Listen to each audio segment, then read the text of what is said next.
Kumusta?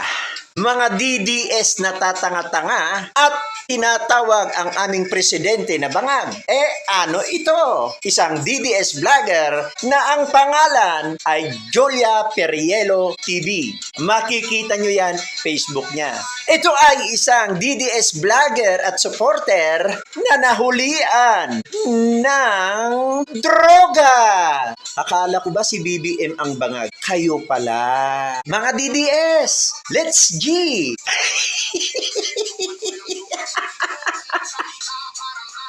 Hindi ko na-deserve.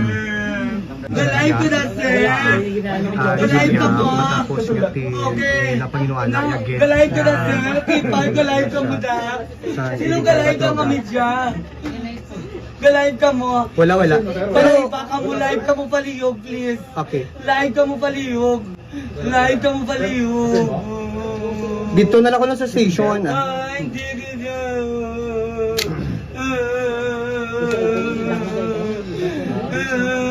Di ko sa lalaki ito ang kulinta sa gimbakasang followers. Pakakipay, umalis siya ng pagbalang grasa niya mga sa isang illegal na droga ang nakuha diri sa may barangay 10, Bacolod Des. Hindi ko Hindi ko na deserve. Wala mo pa ko sa mga utang. Ang tanan ko magamit utang. Hindi ko na-deserve. Hindi na siya mga kakipay. Wala pa ka ba, Bibing? Ang pamilya ta, Bibing? Pero mga video ka na. Video ang kamera, yung buwan nilang bakso.